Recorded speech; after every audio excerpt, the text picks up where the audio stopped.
नमस्कार। आज की क्लास के अंदर हम बात करने वाले हैं विद्युत द्विध्रुव और विद्युत द्विध्रुव के कारण तीव्रता दो बिंदुओं पर, अक्ष पर और निरक्ष पर। पहले बात करते हैं विद्युत द्विध्रुव किसे कहते हैं।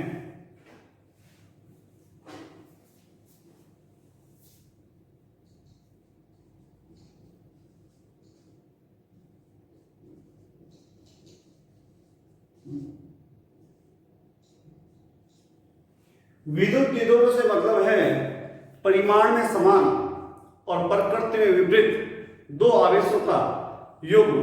यानी मतलब ये हुआ कि दो आवेश हों, ये 5 कूलम है तो दूसरे वाला भी 5 कूलम हो। दोनों आवेशों का परिमाण समान हो। यदि ये 5 है तो ये भी कितना होगा, 5 होगा। दोनों आवेशों का परिमाण समान हो और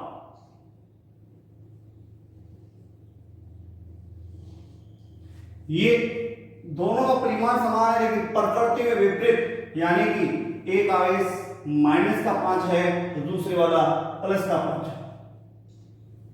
हमने कहा परिमाण में समान मतलब दोनों आवेशों का परिमाण है वो बराबर होगा, 1 होगा। लेकिन प्रकृति में विपरीत यानी एक माइनस है तो दूसरे वाला प्लस होगा, एक ऋणात्मक है तो दूसरे वाला धनात्मक आवेश होगा। ऐसा जो युग्म है वो कहलाता है विद्युत द्विध्रुव कहलाता है।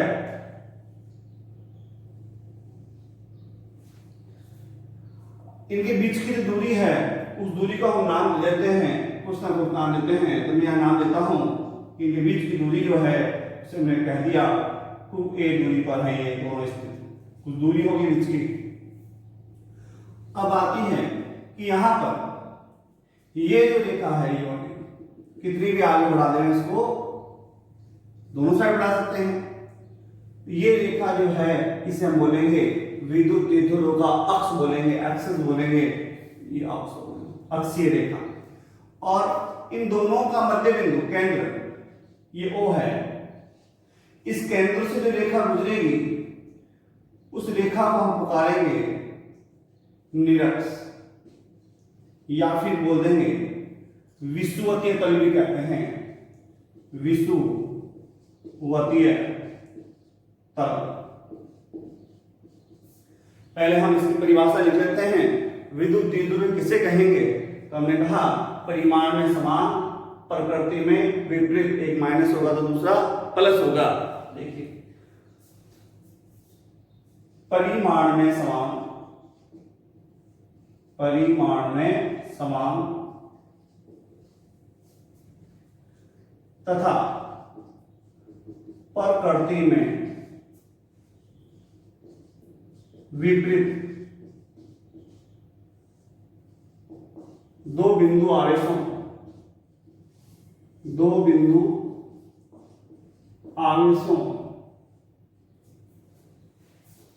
के युग्म जोड़ा कपक युग्म को विद्युत द्विध्रुव कहते हैं। विद्युत द्विध्रुव कहते हैं।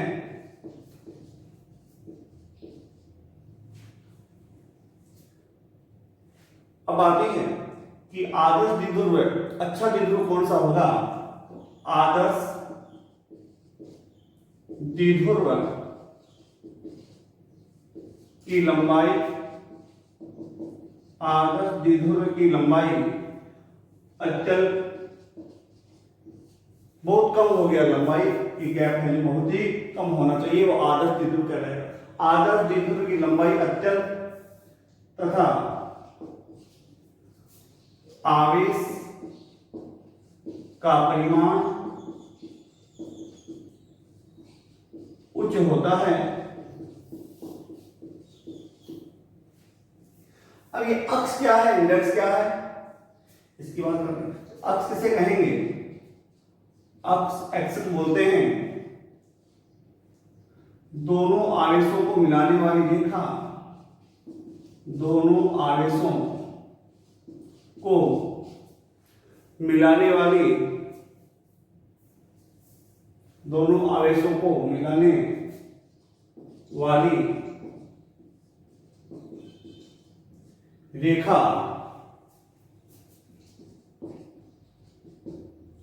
अक्ष कहलाती है।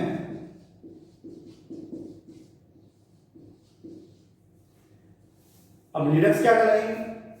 ऐसा नहीं यहां से गुजरेगी उसको निरक्ष बोल सकते नहीं, जो केंद्र से गुजरेगी, दोनों आवेशों का जो मिड पॉइंट होगा, सेंटर होगा, केंद्र होगा, उससे जो रेखा गुजरेगी वह चलो निरक्ष किसे कहते हैं? निरक्ष कहेंगे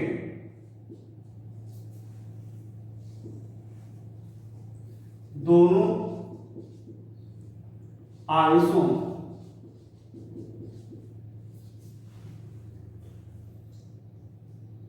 को मिलाने रेखा के केंद्र से गुजरने वाली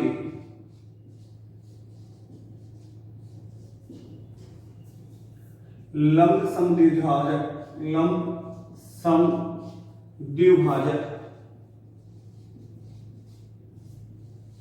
रेखा निरक्ष कहलाती है। निरक्ष कहलाती है। इससे मतलब ये हुआ दोनों आवेशों को जो मिलाने वाली रेखा है उसका जो केंद्र है उस केंद्र से गुजरने वाली, अब केंद्र से यूं भी गुजरेगी, ऐसे भी गुजरेगी, चारों तरफ से गुजरी रेखा है तो सारी, तो भी हमने कह दिया लंबी हो, लंबी होगी ना, लंबी हो और समान दो भागों में भी बांटती हो। लंब भी होनी चाहिए, लंबवत भी होनी चाहिए और समद्विभाजक बराबर दो भागों में बांट देवे, वो रेखा जो है वो क्या कहलाएगी? निरक्ष कहलाती है। ये हमारे पास में साधारण बातें हो चुकी हैं। अब हम बात करेंगे, एक शब्द आता है द्विध्रुव आवरण। क्या है द्विध्रुव आवरण? विद्युत बहुत बार आया है, इंपोर्टेंट लगा देते हैं। विद्युत द्विध्रुव आवरण, विद्युत द्विध्रुव आवरण को P से प्रदर्शित करते हैं। परिभाषा क्या होती है? विद्युत द्विध्रुव आवरण होता है आवेश गुणा दोनों के बीच का जो पार्थक्य है, दूरी है, विस्थापन है, तो यहां सदिश रूप में लिखें तो वेक्टर, यहां 2a वेक्टर कर दें। तो इसकी परिभाषा हो गई है आसान। विद्युत द्विध्रुव आवरण किसे कहते हैं? किसी एक आवेश का परिमाण, दोनों से किसी एक का ले लो तो दोनों बराबर ले लेना, किसी एक आवेश का परिमाण व मध्य दूरी, देखिए ऐसा नहीं दूरी अदिश राशि एल में, यहां दूरी है दिशा होगी माइनस से प्लस की, वह मध्य दूरी का गुणनफल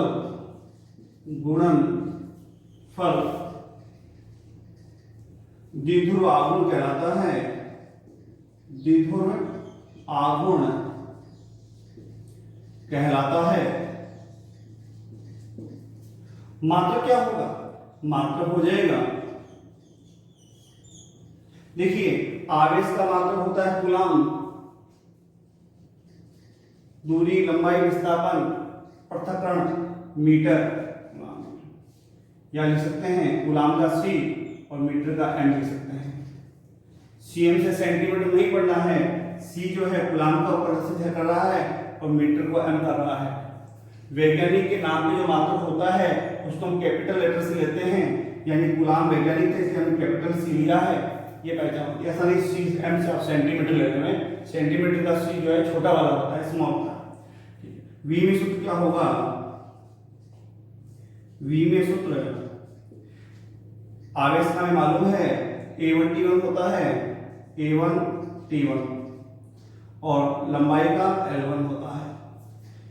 अब बात रही ये द्विध्रुव आघूर्ण जो कैसी राशि है? सदिश राशि है। कैसी राशि है? सदिश राशि है। यहां लिखेंगे विद्युत द्विध्रुव आघूर्ण, विद्युत द्विध्रुव आघूर्ण विद्युत द्विध्रुवाघूर्ण सदिश राशि है, सदिश राशि है, इसकी दिशा -q से +q की ओर होती है। देखिए एक बात सुनिए, हमने कहा कि विद्युत द्विध्रुव आघूर्ण जो है वो कैसी राशि है, सदिश राशि है, और सदिश दिशा बतानी पड़ेगी, कईयों की दिशा वैकल्पिक दी रही है होती है, तो यहाँ दिशा दे रखी है कि जो द्विध्रुव आघूर्ण होता है p वेक्टर, उसकी दिशा कहां से कहां होती है, माइनस से प्लस की ओर होती है। ये बातें आपको ध्यान रखनी है। अब जो हम बात करेंगे, जो अणु है वो दो प्रकार के होते हैं, ध्रुवीय अणु और अध्रुवीय अणु। तो किस प्रकार से हम बात करें, एक नाम में लिखा है ध्रुवीय अणु, ध्रुवीय अणु,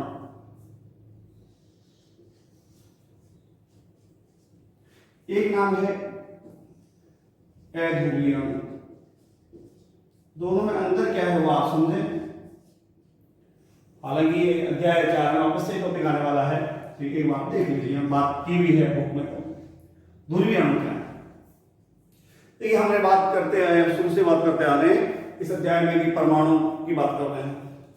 तो कोई अणु जो है, अणु बना होगा परमाणुओं से, ये होगा अणु में बहुत सारे परमाणु हैं, मतलब इलेक्ट्रॉन्स भी हैं, प्रोटॉन्स भी हैं, न्यूट्रॉन भी हैं। तो सभी का धनावेश का धन केंद्र, धनावेश का धन केंद्र, जितना भी धनावेश है उसके अंदर प्रोटॉन है, उनका धन केंद्र, धनावेश का केंद्र धन केंद्र और ऋणावेश का ऋण केंद्र, ये अलग अलग हो, इनके बीच में गैप हो।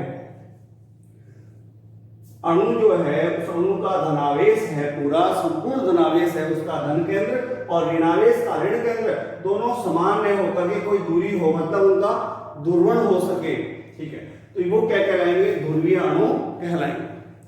और यदि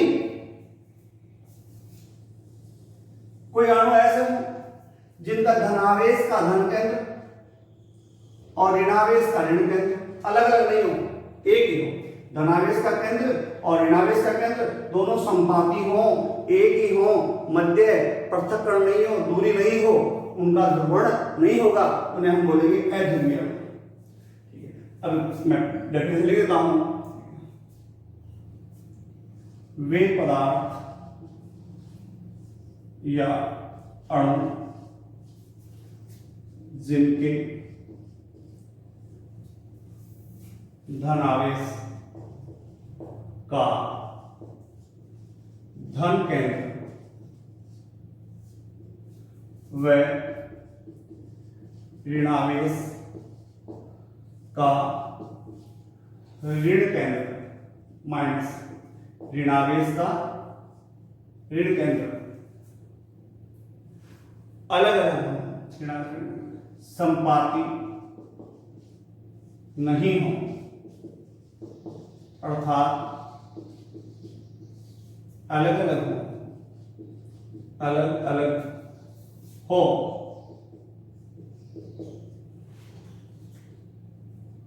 तो उन्हें ध्रुवीय अणु कहा जाता है।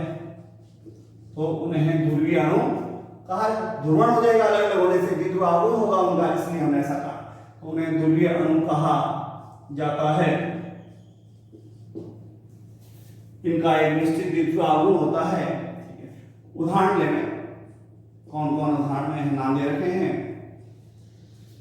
HCl,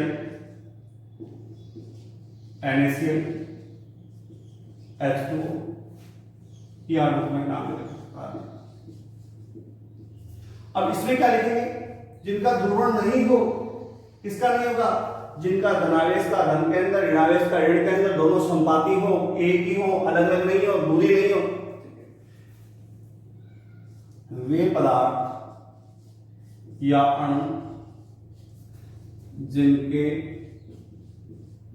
धनावेश का धन केंद्र व ऋणावेश का ऋण केंद्र संपाती होते हैं। संपाती मतलब एक ही होते हैं, अलग अलग नहीं होते हैं। संपाती होते हैं अध्रुवीय अणु कहलाते हैं, अणु कहलाते हैं। इनका ध्रुवण, लेकिन अगर इनको विद्युत क्षेत्र में रखा जाए तो इनके बीच में धनात्मक ऋणात्मक होने से दूरी हो जाएगी, तो द्विध्रुव आघूर्ण होगा, जिससे बोलेंगे प्रेरित विद्युत द्विध्रुव आघूर्ण। विद्युत क्षेत्र में रखा जाएगा तो इनका धनावेश ऋणावेश अलग हो सकता है, उसे हम बोलेंगे प्रेरित विद्युत द्विध्रुव आघूर्ण। ये हम ज्यादा बात करेंगे अध्याय 4 में, तब तक इतना ही। इसके उदाहरण जो है बुक में दे रखे हैं, लेकिन ले देता हूं, बंद कर। अब देखो उदाहरण में लिखता हूं इसके H2O2 N2 CO कार्बन। अब हम बात करते हैं विद्युत द्विध्रुव के कारण तीव्रता निकालेंगे। दो बिंदु लेंगे, एक तो अक्ष पर और एक निरक्ष पर। आज हम बात करेंगे केवल अक्ष की बात करेंगे। कैसे, देखिए आप, विद्युत द्विध्रुव के अक्ष पर विद्युत क्षेत्र की तीव्रता, विद्युत क्षेत्र की तीव्रता का मान ज्ञात करना।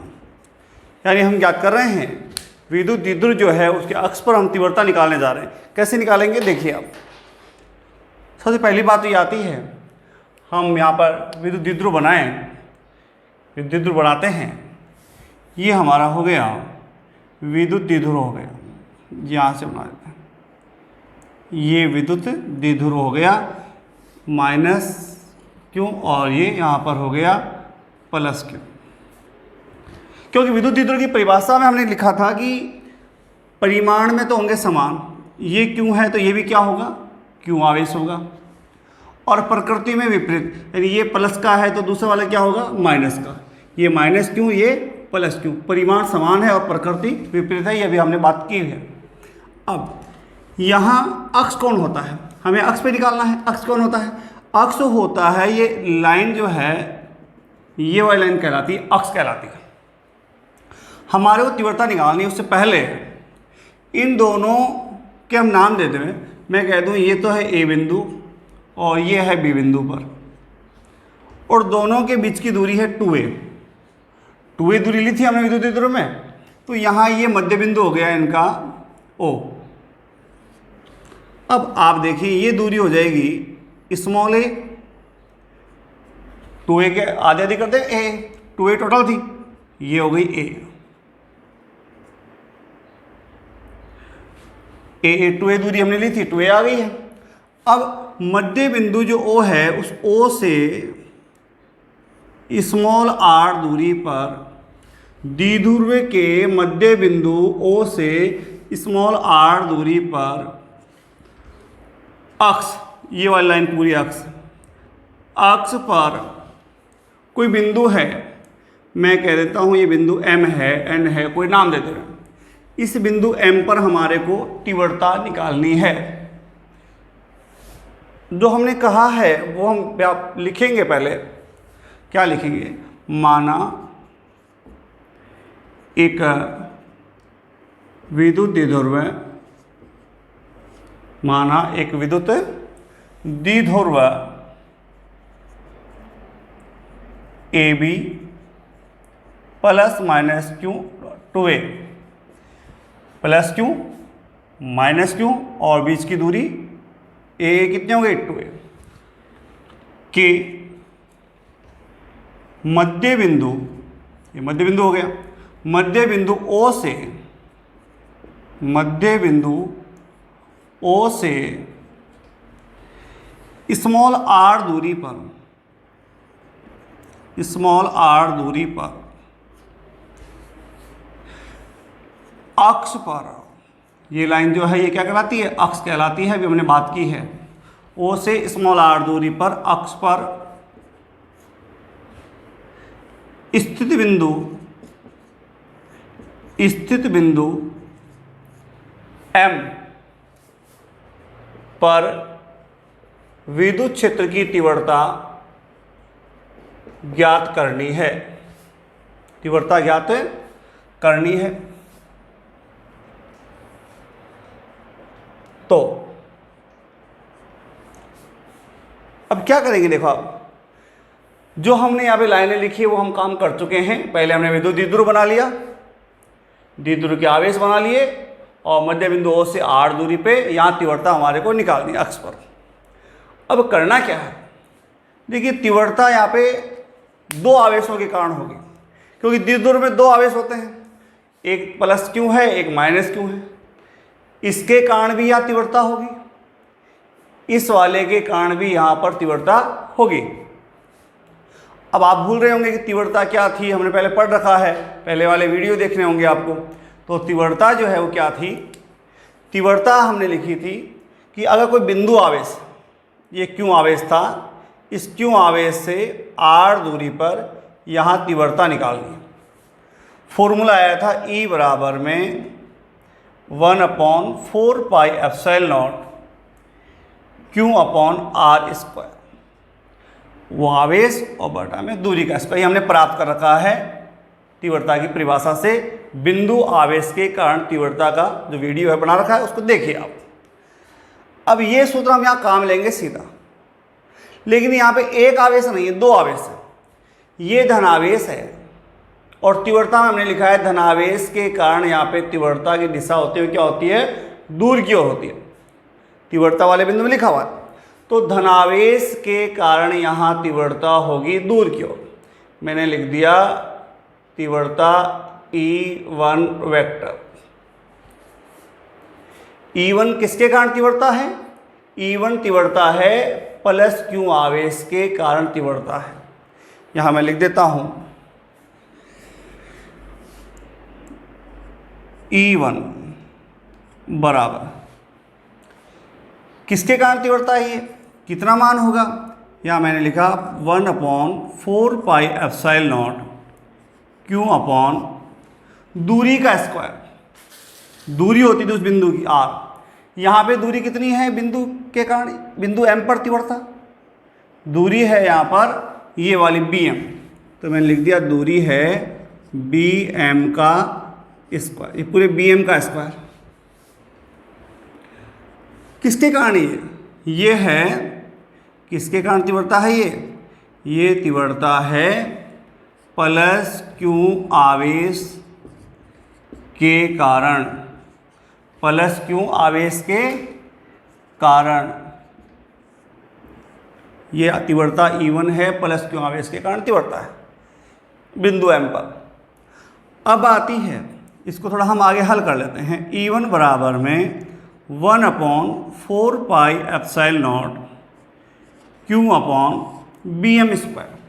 अब BM का मान कितना होगा, आप गौर करें, ये दूरी R है, ये दूरी A है, इस R दूरी में से ये स्मॉल a घटा देवें, ये दूरी कितनी हो जाएगी, ये दूरी हो जाएगी R माइनस A। R में से A घटा देंगे, ये दूरी हो गई R माइनस A, यानी BM का जो मान है वो कितना है, BM का मान है स्मॉल r माइनस ए, या BM की जगह मैंने लिख दिया r माइनस ए लिख दिया है, स्क्वायर था स्क्वायर। ये फॉर्मूला हमने बिंदु आवेश के कारण तीव्रता वाले से सीधा सीधा लिया है, ठीक है। इसको मैंने कह दिया समीकरण नंबर 1। अब आती है E2। E2 क्या होगा, 1/4 पाई एप्सिलॉन नॉट Q अपॉन, अब देखिए आप एक E2 है क्या, धनावेश के कारण तीव्रता होती है किसी बिंदु पर दूर की ओर, जिसका मान हमने निकाल लिया है बिंदु आवेश के तीव्रता के सूत्र से। लेकिन ऋणावेश जो होता है, ऋणावेश के कारण तीव्रता होती है पास की ओर। ऋणावेश के कारण यहाँ बिंदु M पर तीव्रता होगी नज़दीक, हमने लिख रखा है तीव्रता वाले बिंदु में, वहाँ देखें आप वापस से उसको E2 वेक्टर। तो यहाँ E2 का मान आ गया। दूरी कितनी लेंगे, ऋणावेश के कारण है तो दूरी होगी AM, A बिंदु है ये M, AM दूरी होगी, यहाँ मैंने लिख दिया AM का स्क्वायर। ये किसके कारण है, तो यहाँ मैं लिख देता हूँ ये है किसके कारण, ऋणावेश, माइनस Q आवेश के कारण, माइनस Q आवेश के कारण तीव्रता है बिंदु M पर। अब आती है E2 बराबर 1/4 पाई एप्सिलॉन नॉट, तीव्रता का फॉर्मूला था Q अपॉन AM। AM का मान कितना होगा, ये R तो ये है, इसमें कितना ऐड करना पड़ेगा और स्मॉल है, यानी दूरी हो जाएगी R प्लस A, यानी दूरी हो गई है R प्लस A का होल स्क्वायर। यहाँ लिख दिया मैंने AM बराबर होगा R प्लस A। ये समीकरण नंबर आ गया 2। अब देखिए आप एक बार सुनिए इस बात को, क्या किया हमने। पहला काम हमने ये किया है, हमारे को इस विद्युत द्विध्रुव के कारण यहाँ पर बिंदु M पर अक्ष पर तीव्रता निकालनी थी। विद्युत द्विध्रुव में दो आवेश होते हैं, एक धनावेश होता है एक ऋणावेश होता है। तो यहाँ दो के कारण दो तीव्रता होगी, एक तो प्लस Q वाले के कारण तीव्रता होगी, एक होगी माइनस वाले के कारण तीव्रता होगी।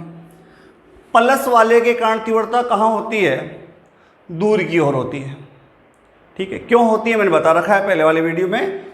एकांक धनावेश धनावेश धनावेश में प्रतिकर्षण होगा, इसलिए तीव्रता दूर की ओर। तो E1 का मतलब है इस प्लस आवेश के कारण तीव्रता है इस दिशा में दूर की ओर। ये माइनस आवेश है, इसके कारण दिशा है कहाँ, नज़दीक की ओर। माइनस वाले के कारण तीव्रता होगी पास की ओर। ये दोनों तीव्रताएं किधर हो गई, विपरीत दिशा में हो गई, 180 का कोण बन गया। अगर दोनों समान दिशा में होती तो जुड़ जाती आराम से, अगर 90 डिग्री पे होती तो पाइथागोरस प्रमेय बन जाती। लेकिन विपरीत होने से क्या होगा, हमने 11th में खूब बात की है सदिश योग वाले में। अगर ये विपरीत होगी तो कोण हो गया 180 और फॉर्मूला क्या बन जाएगा, हमारे को चाहिए परिणामी तीव्रता E नेट। फॉर्मूला लगाएंगे E1 square plus 2E1 E2 cos 180। कोजा सूत्र था हमारा, कोजा फॉर्मूला था 11th क्लास में वो वाला। E नेट परिणामी तीव्रता बिंदु M पर, E1 स्क्वायर प्लस कोस 180 का मान कितना होगा, आप बस इतना देखना है। 11th में होता था A square plus 2AB cos theta plus B square वो वाला। अब देखिए कोस 180 का मान होता है -1 होता है प्लस E2 स्क्वायर। अब आप गौर करें यहाँ क्या आ जाएगा, E नेट बराबर में हो गया है E1 स्क्वायर प्लस माइनस क्या हो गया, -2E1 E2 plus E2 square. E net बराबर में हो गया A square minus 2AB plus B square, यानी ये बन गया A माइनस B का होल स्क्वायर। और ये बाहर आ गया है, स्क्वायर है, E1 माइनस E2 आ गया रूट से बाहर। तो अब हम इतना बड़ा डेरिवेशन न करके हम सीधा लिखेंगे कि ये विपरीत क्रम में होने से क्या आएगा, 180 कोण होने से परिणामी तीव्रता E1 माइनस E2 आएगी। ये ध्यान नहीं रखना है, कई बार ऐसा सोचते हैं E2 माइनस आवेश के कारण है तो यहाँ माइनस ले लिया, नहीं। सदिश राशि में जो भी सदिश राशि होगी उसमें हम माइनस वगैरह नहीं लेते हैं, हमें सीधा ही काम करना होता है। तो यहाँ आप गौर करें, या माइनस आवेश के कारण माइनस क्यों नहीं लिया गया है, ये माइनस आने का कारण यहाँ पर ये इतना बड़ा एक रहस्य था। ठीक, तो अब मैं सीधा लिखूंगा इसको, परिणामी तीव्रता क्या होगी, E1 माइनस E2 होगी। तो देखो अब बात करते हैं आगे।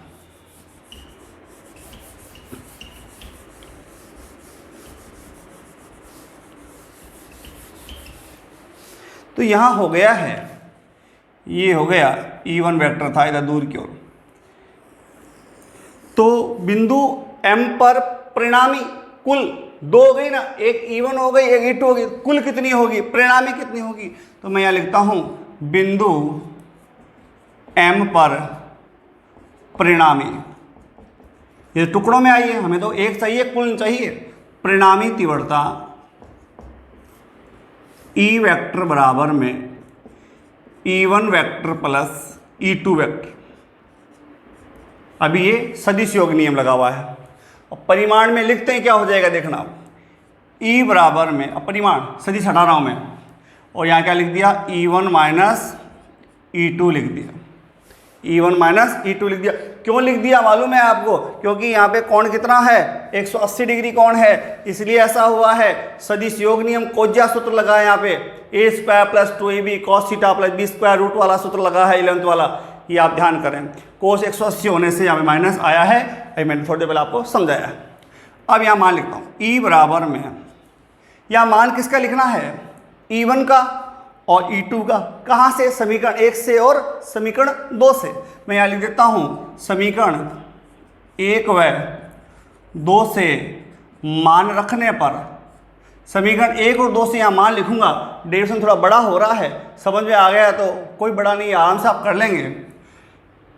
E बराबर में E1 का मान समीकरण 1 में आप देखें, ये वाला मैं E1 का मान लिखूंगा, कितना है 1/4 पाई epsilon not Q upon R minus A का होल स्क्वायर माइनस, ये माइनस लिखती है।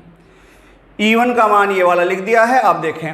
अब E2 का मान लिखूंगा समीकरण नंबर 2 से, कितना है 1/4 पाई epsilon not Q upon R plus A का होल स्क्वायर।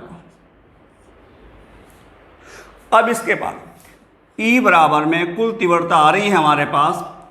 इन दोनों में से आप गौर करें कि कॉमन क्या आ रहा है, कॉमन है क्या इनमें। तो कॉमन आप देखेंगे क्यों है दोनों के अंदर, दोनों के अंदर क्यों है, और 4 पाई एप्सिलॉन नॉट भी दोनों में है। हम इसको बाहर निकाल देते हैं। मैंने यहाँ पे कॉमन ले लिया Q upon 4 pi epsilon not. यहाँ क्या बच गया है, यहाँ Q चला गया, ये चला गया पूरा, ये पूरा चला गया है, ये बचा है 1/R माइनस A का होल स्क्वायर बचा हुआ है, माइनस यहाँ पर Q upon 4 pi epsilon not चला गया है, और बच गया है 1/R प्लस A का होल स्क्वायर। इसके बाद में कुल तीव्रता आ रही है। अब गौर करें आप, Q upon 4 pi epsilon not जो है वो बाहर चल रहा है। आपको एक एक स्टेप पे गौर करना होगा, रफ कॉपी में करना होगा, तब जाकर के अभ्यास हो पाएगा। अब देखें आप, ये दोनों इस प्रकार की समस्या को हम हल करते हैं, लघुत्तम लेकर के हल करते हैं, यानी दोनों का लैसे जो है दोनों को गुणा में लिख देंगे, R माइनस A का whole square into R plus A का होल स्क्वायर। और यहाँ गौर करें आप, इसको इससे डिवाइड करोगे, इसका इसमें भाग लगाओगे, ये तो कट जाएगा, ये बच गया, मतलब ये चला जाएगा यहाँ और ये चला जाएगा यहाँ, वज्र गुणा हो जाएगा एक तरह से। लघुत्तम लेके हल किया है भिन्नात्मक को, R प्लस A का होल स्क्वायर माइनस, ये तो कट गया R प्लस A, तो ये वाला आ गया R माइनस A का होल स्क्वायर। इसके बाद हम क्या करें, एक स्टेप लिख देते हैं, E बराबर में Q upon 4 pi epsilon not. और गौर करें आप, मैंने क्या किया है, मैंने किया है इसका होल स्क्वायर खोलने जा रहा हूं मैं क्या कर रहा हूं, देखो आप, होल स्क्वायर बन गया A प्लस B का होल स्क्वायर होता है A square plus 2AB plus B square minus ये कोष्टक लगा देते हैं क्योंकि अंदर गुणा होगा, मल्टीप्लाई होगा, इसलिए हमने ये लगाया है a माइनस बी का। यहाँ प्लस था और यहाँ पे माइनस है। गौर करें आप, a square minus 2ab plus B square, केवल प्लस माइनस वाले में इसलिए प्लस रहता है और माइनस वाले में यहाँ पे माइनस आता है। सौर समीका थी। यहाँ नीचे वाले में क्या हो, a plus B into A minus B क्या होता है, ए स्क्वायर माइनस बी स्क्वायर और ये होल स्क्वायर। यहाँ कौन कौन से हमारे पास काम आए हैं वो यहाँ लिखते हुए। एक तो हमारे पास काम आया है ए प्लस बी का whole square, a plus B का होल स्क्वायर काम आया है। ए square plus 2ab plus B square, minus होगा तो यह माइनस हो जाएगा।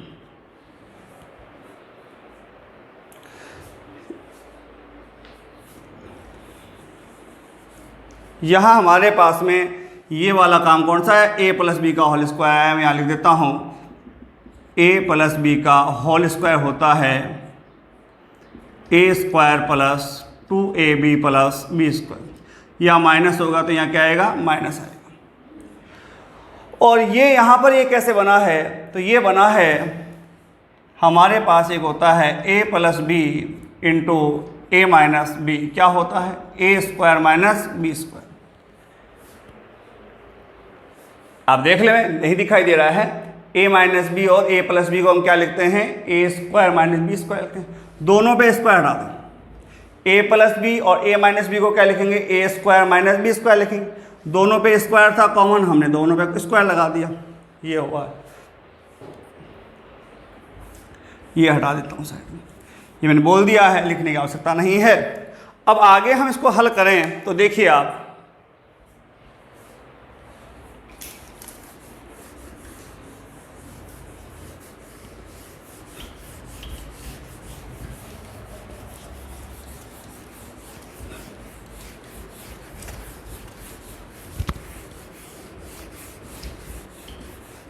इस वाले स्टेप के बाद देखें आप क्या कर रहे हैं। हम कुल तीव्रता E बराबर में हमारे पास आ रही है Q upon 4 pi epsilon not जो है हमारे पास कॉमन चल रहा है, और यहाँ r square plus 2ra plus a square. गौर करें आप, ये माइनस अंदर गुणा होगा, माइनस प्लस क्या हो जाएगा, माइनस। असमान चिन्हों का गुणनफल हमेशा माइनस होता है, माइनस और ये प्लस माइनस हो गया, माइनस माइनस गुणा हो गया क्या होगा, प्लस 2ra, माइनस प्लस क्या हो जाएगा, माइनस a स्क्वायर, और बटा में चल रहा है ये वाला r square minus a square का होल स्क्वायर। जो सौर समीका यहाँ पे काम ली गई थी वो आप यहाँ साइड में ध्यान रखें कौन कौन सी काम आई है। एक तो काम आई थी a प्लस बी का होल स्क्वायर जो होता है a square plus 2ab plus B square, minus वाले में माइनस आ जाएगा। एक हमारे पास सौर समीका काम आई थी यहाँ a plus B into A minus B बराबर में a square minus B square. ये दो हमने यहाँ पे लगा कर ये काम लिखी, आप देख लें। इसके बराबर में यहाँ साइड में लिखें आप। इसके बाद E बराबर में Q upon 4 pi epsilon not, ये प्लस का r स्क्वायर है, ये माइनस का r स्क्वायर कट गया, ये प्लस का a स्क्वायर है और ये माइनस का a स्क्वायर कट गया। ये दोनों प्लस के हैं, जुड़ जाएंगे, कितना हो जाएगा, 4ra हो गया। बटा में चल रहा है r square minus a square का होल स्क्वायर। E बराबर में, गौर करें आप, यहाँ पर मैं थोड़ा इसको व्यवस्थित लिखता हूँ, Q डॉट 2a और ये मैंने लिख दिया 2r बटा में 4 pi epsilon not r square minus a square का होल स्क्वायर। एक बार आप ये देखें, गौर करें, क्या ये मैंने लिखा है जो गलत है। देखिए स्मॉल क्यू ये रहा, और इस 4ra को मैंने इस प्रकार से लिखा है, क्या ये वापस बन जाएगा, देखो आप देखिए स्मॉल क्यों, तो ये रहा, 2 को 2 से गुणा करो आप, 4 होगा कि नहीं होगा, बिल्कुल 2 को 2 से गुणा करने पे 4 ही आ गया। आर ये रहा और ए रहा, यानी गुणा करने पे वापस ये ऐसा बन जाएगा। तो फिर मैंने ऐसा क्यों किया है, जहां पर भी विद्युत द्विध्रुव नाम आएगा, कोई से भी अध्याय में नाम आए, विद्युत द्विध्रुव नाम आएगा, हम वहां पे द्विध्रुव आघूर्ण की महत्ता को समझेंगे, द्विध्रुव आघूर्ण P बनाएंगे, जो हमने अभी पढ़ा है थोड़ी देर पहले। देखिए किस प्रकार से ये ऐसा करने से अब क्या बन गया है, द्विध्रुव आघूर्ण होता है विद्युत द्विध्रुव आघूर्ण P, हमने लिखा है अभी आवेश गुणा मध्य दूरी। तो यहाँ Q डॉट 2a को हम P लिख पाएंगे, इसलिए हमने ऐसा बनाया है, आगे भी बनाएंगे, जहाँ भी द्विध्रुव नाम आएगा वहाँ पे हमें ऐसा P बनाना ही है, ठीक है, सदिश राशि होने के कारण। तो यहाँ हो गया P, ये 2r, इसकी जगह तो लिख दिया P, इस वाले के स्थान में P लिख दिया मैंने, और 2r ये रहा upon 4 pi epsilon naught into R square minus A square का होल स्क्वायर, ये लिख दिया। अब इसके बाद में E बराबर में, इसको 2 को पहले लिख लेते हैं, अच्छा लगेगा, 2pr upon 4 pi epsilon naught R square minus A square का होल स्क्वायर। अब इसके बाद क्या करना है वो देखो, अब लास्ट अंतिम खत्म हो गया हमारा ये टॉपिक। निरक्ष तीव्रता हम अगले वीडियो में बात करेंगे, इसको समाप्त कर देते हैं यहीं पर।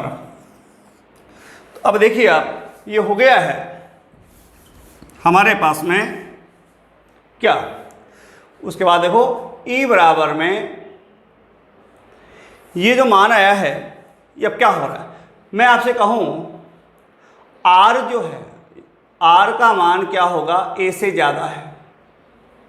स्मॉल r जो दूरी है, केंद्र से जो दूरी है, अगर वो द्विध्रुव की लंबाई अत्यल्प होती है, हमने लिखा है, तो a से ज़्यादा होगी। तो r का मान a से ज़्यादा हो तो r square very very greater than a square होगा। अतः a स्क्वायर को नगण्य मानने पर, नगण्य हो गया है, कैसे हो गया, इस लाइन को समझना है, ये हम हर बार लिखते रहेंगे बार बार। कैसे, मैं कहूँ आपसे कि R का मान है 2, A का मान है 0.5, स्क्वायर करके देखते हैं आप, देखो क्या होता है। अभी R का मान क्या है यहाँ पर, इन दोनों से आप देखो R का मान जो है क्या है, A से ज़्यादा है, A का तो 0.5 है और R का 2 है। स्क्वायर करने से क्या होगा, R का स्क्वायर करेंगे, 2 का स्क्वायर कितना होगा 4, A का स्क्वायर करेंगे क्या हो जाएगा 0.25, यही होगा 0.5 गुणा करेंगे 2 बार स्क्वायर का, मतलब 5 कितने हो जाएंगे 25 हो जाएंगे, 1 2 अंक बाद पॉइंट लगा दिया, 0.25 हो गया। तो कहने का मतलब ये हुआ, पहले ये 50 पैसे थे और स्क्वायर करने पे कितने हो गए 25 पैसे, 50 से छोटा हो गया ना 25। तो कहने का मतलब स्क्वायर करने पर जो संख्या बड़ी थी पहले वो और ज़्यादा बड़ी हो गई, और जो छोटी थी वो और ज़्यादा छोटी हो गई। तो इसलिए हमने कहा पहले जो ज़्यादा था वो और ज़्यादा बड़ा हो जाएगा और छोटा था वो और अधिक छोटा हो जाएगा, इसलिए ऐसा हुआ है। तो नगण्य कह दिया। और अब आती है, यहाँ हो गया है, जब ये नगण्य है मतलब 0 है, तो यहाँ हो जाएगा E बराबर में 2pr upon 4 pi epsilon naught R square minus A square के स्थान पे हम नगण्य मतलब 0 लिखें, होल स्क्वायर। E बराबर में हो गया है 2pr upon 4 pi epsilon naught, घातें गुणा होती हैं, स्क्वायर से गुणा होगा कितना हो जाएगा 4 4 हो जाएगा, घातें गुणा होती 2 2 4 हो गई, घातें हमेशा गुणा होती हैं। अब देखो 2p, ये r जो है इस 4 में से कट गए, एक r तो कट गया, 3 बच गए, r क्यू मतलब, तो 4 pi epsilon not r Q. हम इसको समानुपाती नियतांक के भी लिखते हैं 1/4 पाई एप्सिलॉन नॉट को, तो यहाँ पे हम लिख सकते हैं 1/4 पाई एप्सिलॉन नॉट के पी अपॉन आर क्यू। ये हमारे पास परिमाण रूप में आया है। होगा अक्ष पर तीव्रता सदिश रूप में होगी 2k p upon are Q. अब सदिश, ये सदिश है बराबर में, तो ये सदिश बनाना होगा। तो यहाँ सदिश बनाने के लिए हम क्या करेंगे, पी कैप। पी कैप क्या है, पी कैप से मतलब है द्विध्रुव आघूर्ण जो P होता है माइनस से प्लस की ओर दिशा होती है, उसकी दिशा में एकांक सदिश, इसका मान कितना होगा, एक सबके गुणा में होता है। तो यहां लिखेंगे द्विध्रुव आघूर्ण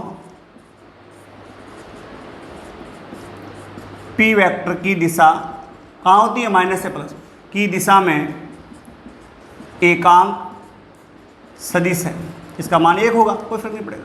तो ये हमारे पास सदिश रूप में आ गया, यानी अक्ष के अनुदिशी होती है, द्विध्रुव आघूर्ण की दिशा में ही अक्ष पर तीव्रता की दिशा होती है। हमारी बात खत्म हो गई है, अब अगले टॉपिक में